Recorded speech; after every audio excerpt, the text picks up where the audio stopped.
అన్నంలోకి కలుపుకోవడానికి వీలుగా గ్రేవీతోటి చికెన్ ఫ్రై ఎలా తయారు చేసుకోవాలనో చూపించబోతున్నాను.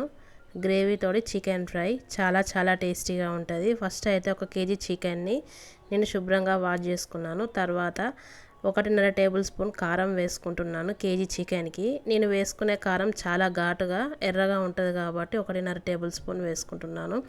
తగినంత ఉప్పు వేసుకోవాలి. తర్వాత పసుపు వేసుకోవాలి. సరిపడా పసుపు వేసుకోవాలి. తర్వాత గరం మసాలా పొడి వేసుకోవాలి. ఇంట్లో పట్టిన గరం మసాలా చాలా టేస్టీగా ఉంటుంది చికెన్ కర్రీకి. గరం మసాలా వేసుకొని తర్వాత వేయించిన ధనియాల పొడి వేసుకోవాలి. వేయించిన ధనియాల పొడి నేను 2 టేబుల్ స్పూన్ దాకా వేసుకుంటున్నాను. వేసుకొని కలుపుకోవాలి. అంతా కలిసేట్టుగా చికెన్కి అంతా పట్టేట్టుగా కలుపుకొని పక్కన పెట్టుకోవాలి. ఈ కలిపిన చికెన్ని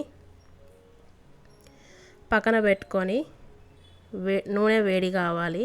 పల్లి నూనె అయితే చాలా బాగుంటుంది నాన్ వెజ్ కర్రీస్కి.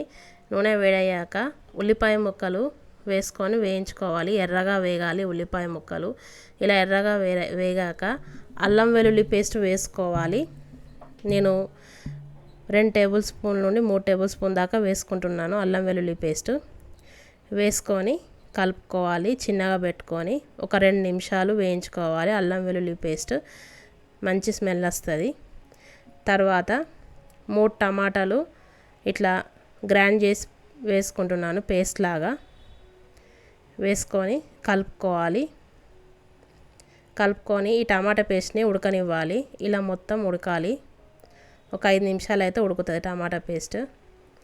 ఇలా టమాటా పేస్ట్ ఉడికాక ఇందాక కలిపి పెట్టుకున్న చికెన్ని పోపులోకి వేసుకొని కలుపుకోవాలి. అంతా కలిసేట్టుగా మంచిగా కలుపుకోవాలి.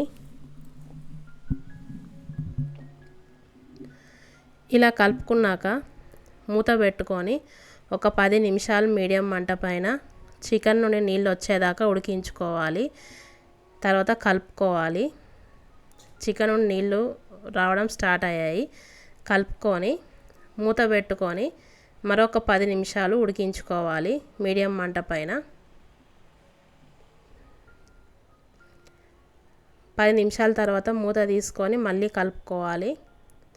కలుపుకొని ఒక 3 పచ్చిమిర్చి కట్ చేసి వేసుకుంటున్నాను.